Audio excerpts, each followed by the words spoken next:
গত পর্বে আমরা দেখেছিলাম ট্রেডারের আসল সাফল্য শুরু হয় দায়িত্ব নেওয়া এবং সম্ভাবনার ভিত্তিতে চিন্তা করার মাধ্যমে।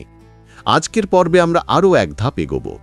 কিভাবে আপনার বিশ্বাস অর্থাৎ বিলিফ সিস্টেম বাজারকে প্রভাবিত করে, কিভাবে ভুল ধারণা আপনাকে ক্ষতির মুখে ঠেলে দেয়, আর কিভাবে একজন ট্রেডার মানসিকভাবে দ্য জোনে প্রবেশ করে সম্পূর্ণ শান্ত, ভয়হীন ও আত্মবিশ্বাসী হয়ে ট্রেড করতে পারে, এসব নিয়েই আমাদের আজকের আলোচনা। মার্ক ডগলাসের একটা খুবই বিখ্যাত বই আছে, ট্রেডিং ইন দ্য জোন।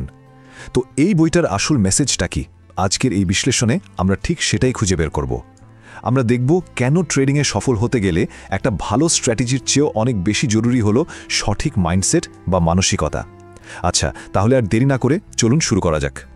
এই প্রশ্নটা মনে হয় প্রায় সব ট্রেডারকে কোনো না কোনো সময় ভাবিয়েছে, তাই না? মানে ভাবুন তো একবার, কতজনের কাছে দারুণ সব টেকনিক্যাল অ্যানালিসিস আছে, একটা পরীক্ষিত সিস্টেমও আছে, কিন্তু তারপরও দেখা যায় তারা লস করে যাচ্ছে। এর মানেটা কি দাঁড়ালো? সমস্যাটা আসলে সিস্টেমে না, সমস্যাটা অন্য কোথাও, আরও গভীরে। দেখুন, বেশিরভাগ ট্রেডার কি করে, তারা ঘন্টার পর ঘন্টা টেকনিক্যাল চার্ট দেখে একটা পারফেক্ট এন্ট্রি পয়েন্ট খুঁজে বের করার জন্য দৌড়ায়। কিন্তু মার্ক ডগলাস ঠিক এইখানেই একটা বড়সড় প্রশ্ন তুলেছেন। উনি দেখিয়েছেন আসল খেলাটা কিন্তু স্ক্রিনে না, আসল খেলাটা হয় আমাদের মনের ভেতরে। মানে সাফল্যটা বাইরে থেকে আসবে না, আসবে নিজের ভেতরের মানসিক অবস্থাকে কন্ট্রোল করা থেকে। তো আসল চ্যালেঞ্জটা আসলে কোথায়? চলুন আমাদের প্রথম অংশটা দেখি। দেখুন, ট্রেডিংয়ের সবচেয়ে বড় আকর্ষণ কি? স্বাধীনতা, তাই না? কিন্তু এই স্বাধীনতাই কিন্তু একটা ডাবল এজড সোর্ড বা দ্বিধারী তলোয়ারের মতো, আর এটার জন্যই দরকার হয় প্রচণ্ড ব্যক্তিগত দায়িত্ববোধের। ট্রেডিংয়ের মূল কনফ্লিক্ট বা দ্বন্দ্বটা কিন্তু ঠিক এই জায়গাতেই। মানে কে না চায় নিজের বস হতে? এই স্বাধীনতাটা সবার কাছে দারুণ লাগে, কিন্তু যদি মানসিক শৃঙ্খলা না থাকে তাহলে এই স্বাধীনতাই কিন্তু সবচেয়ে বড় শত্রু হয়ে দাঁড়াতে পারে। যদি কেউ নিজের আবেগ, নিজের এক্সপেকটেশন কন্ট্রোল করতে না পারে, তাহলে মার্কেট তাকে শাস্তি দেবেই, এটা একদম নিশ্চিত। তাহলে এবার চলুন সমস্যাটাকে আরেকটু কাছ থেকে দেখি। ট্রেডারদের সবচেয়ে বড় শত্রু কে জানেন? কোনো বড় ইনভেস্টর বা মার্কেট মেকার নয়, তাদের সবচেয়ে বড় শত্রু লুকিয়ে আছে তাদের নিজেদের ভেতরেই। হ্যাঁ, আমি বলছি সেই মানসিক বাধাগুলোর কথা। ভয়, লোভ, আত্মবিশ্বাসের অভাব, এগুলো খুব পরিচিত শব্দ, তাই না? এগুলোই হলো সেই মানসিক বাধা, এগুলোই হলো সেই ফাঁদ যা অনেক ভালো ভালো স্ট্র্যাটেজিকেও কিন্তু ডুবিয়ে দেয়। যেমন ধরুন, ওই যে একটা জেদ থাকে না যে আমাকে সঠিক হতেই হবে, এই জেদের বশে লস বুক না করা, অথবা দ্রুত বড়লোক হওয়ার লোভে হুট করে অনেক বড় ঝুঁকি নিয়ে ফেলা। এই ইমোশনগুলোই কিন্তু আমাদের ট্রেডিং ডিসিশনকে ভুল পথে নিয়ে যায়।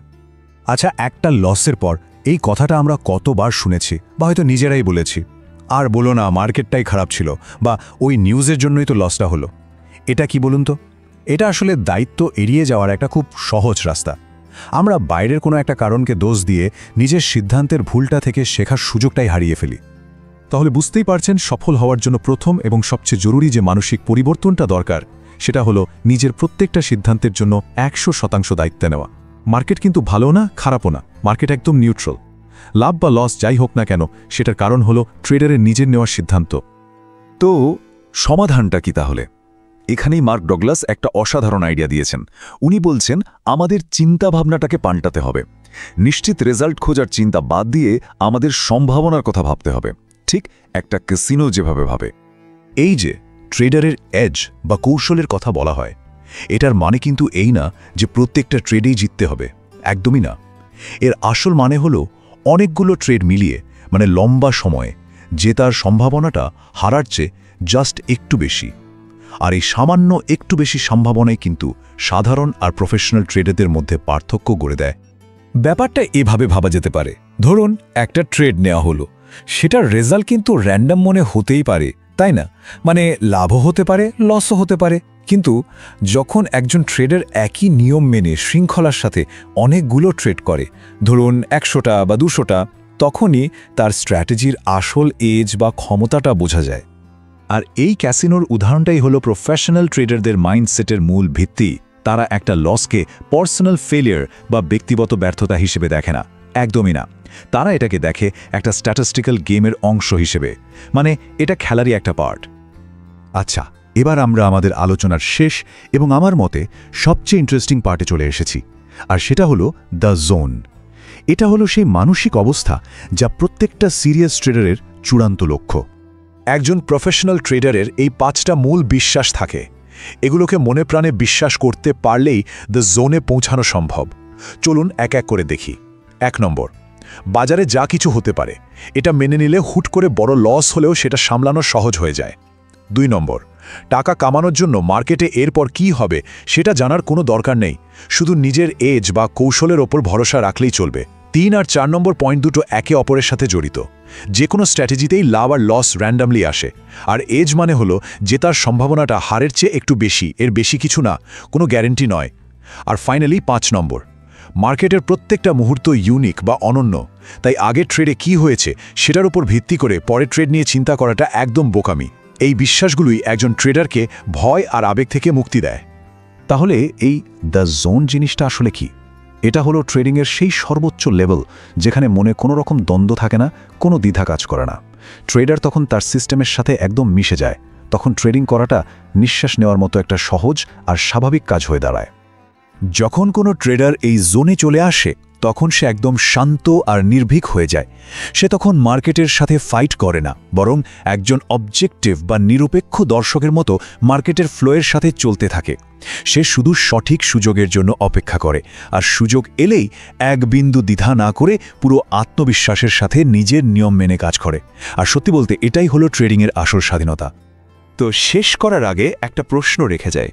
আচ্ছা, ট্রেডাররা তাদের স্ট্র্যাটেজিকে পারফেক্ট করার জন্য হাজার হাজার ঘন্টা সময় দেয়, কিন্তু আসল প্রশ্নটা হলো, একটা পারফেক্ট স্ট্র্যাটেজি বেশি জরুরি নাকি সেই স্ট্র্যাটেজিকে ঠিকঠাকভাবে কাজে লাগানোর মতো একটা স্থির মন বেশি জরুরি? কারণ দিন শেষে এই মানসিক প্রস্তুতি কিন্তু একজন সফল আর একজন ব্যর্থ ট্রেডারের মধ্যে আসল পার্থক্যটা গড়ে দেয়। আমরা এখন জানলাম ট্রেডিং ইন দ্য জোন বইটি আমাদের শেখায় ট্রেডিং কখনোই নিশ্চয়তার খেলা নয়, বরং সম্ভাবনার খেলা।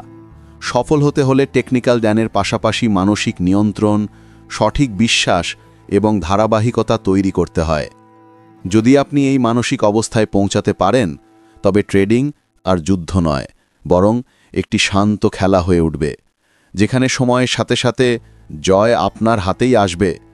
এটাই ছিল আমাদের 2 পর্বের পূর্ণাঙ্গ সারসংক্ষেপ। আশা করি আপনার ট্রেডিং মানসিকতায় নতুন দিগন্ত খুলে যাবে।